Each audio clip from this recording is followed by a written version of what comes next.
das obdachlose Mädchen, das eine Millionärin rettete und ein erschreckendes Geheimnis entdeckte.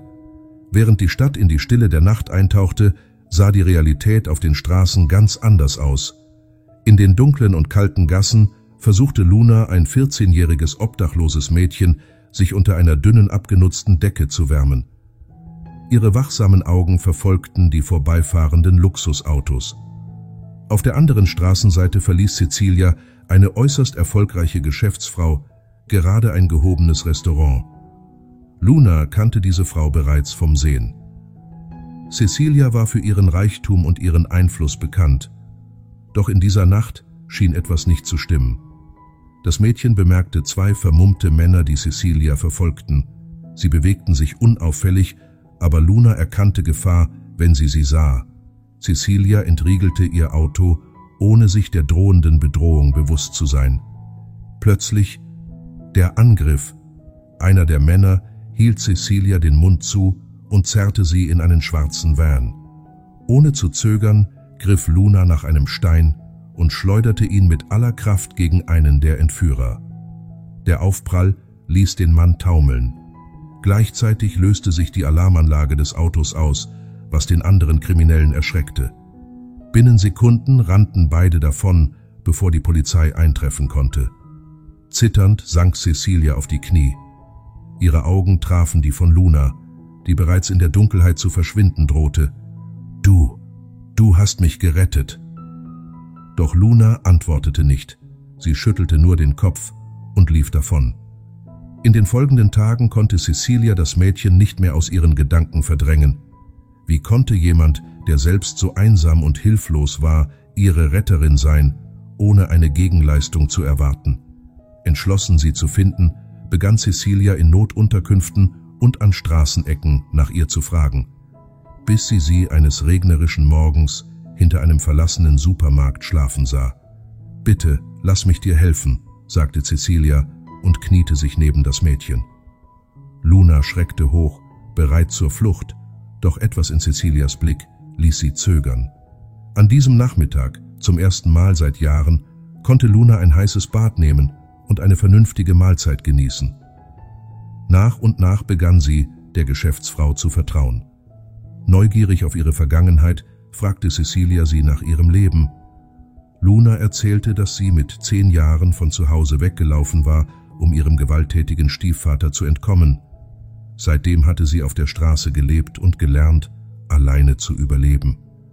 Cecilia hörte schweigend zu, ihr Herz wurde schwer. Doch dann geschah etwas Unerwartetes. Als Luna durch das Wohnzimmer ging, blieb sie abrupt vor einem Regal mit Bilderrahmen stehen.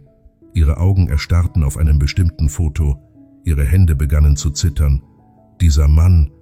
Cecilia trat näher, überrascht über die Reaktion des Mädchens.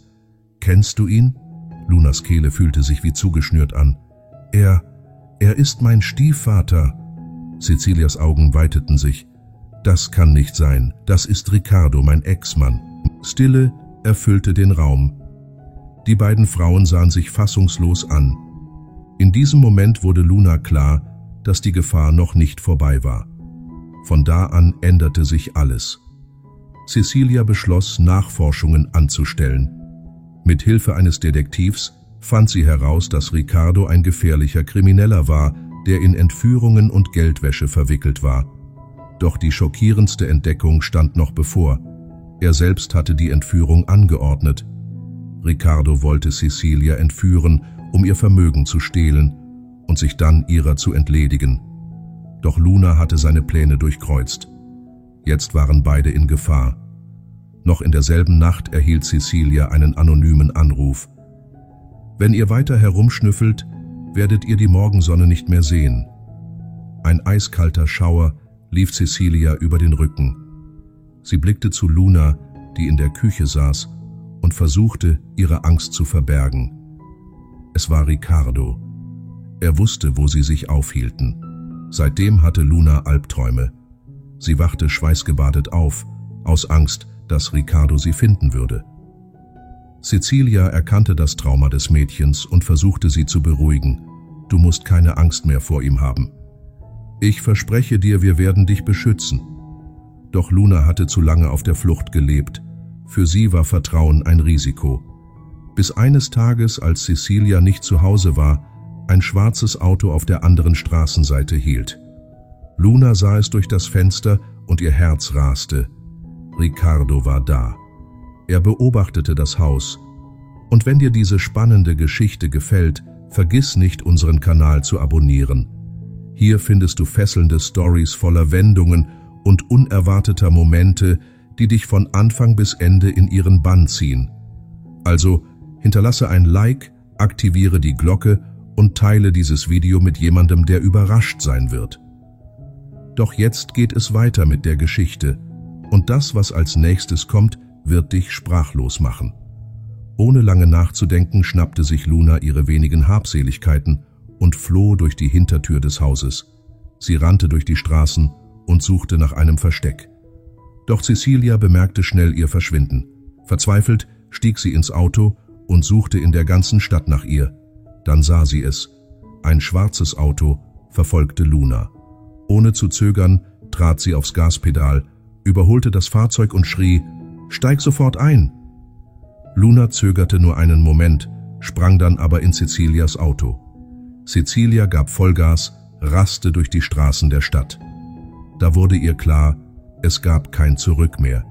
Es war Zeit, Ricardo endgültig zu stellen.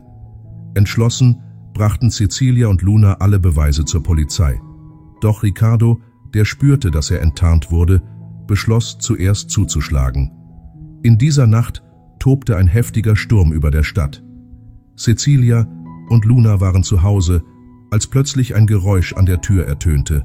Tok, tut, tok, put, tok. Luna spürte, wie sich ihr Körper verkrampfte. Sie kannte dieses Geräusch. Es war er. Cecilia griff nach dem Telefon, um die Polizei zu rufen. Doch bevor sie wählen konnte, wurde die Tür mit Gewalt aufgebrochen. »Glaubt ihr wirklich, ihr könnt mich zu Fall bringen?« Ricardo knurrte. »Das werdet ihr bereuen.« Angst versuchte Luna zu überwältigen, doch diesmal ließ sie es nicht zu. Entschlossen trat sie vor. »Du machst mir keine Angst mehr.« Plötzlich ertönten Polizeisirenen. Ricardo wollte fliehen, doch es war zu spät. Cecilia und Luna fielen sich erleichtert in die Arme. Sie hatten gesiegt. Zum ersten Mal seit Jahren konnte Luna ohne Angst schlafen, und Cecilia fasste eine Entscheidung, die ihr Leben für immer verändern würde. Sie würde Luna adoptieren. »Ich hätte nie gedacht, dass sich jemand um mich kümmern würde.« Cecilia nahm ihre Hände liebevoll. »Jetzt hast du eine Familie.« Das einst unsichtbare Mädchen hatte endlich eine Zukunft. Und du? Was würdest du an Lunas Stelle tun? Kommentieren Sie unten, was Sie von dieser Geschichte halten und aus welcher Stadt Sie uns zusehen. Hinterlassen Sie ein »Gefällt mir« und abonnieren Sie unseren Kanal, damit wir gemeinsam eine große Gemeinschaft aufbauen können, die inspirierende Geschichten teilt. Vielen Dank fürs Zuschauen.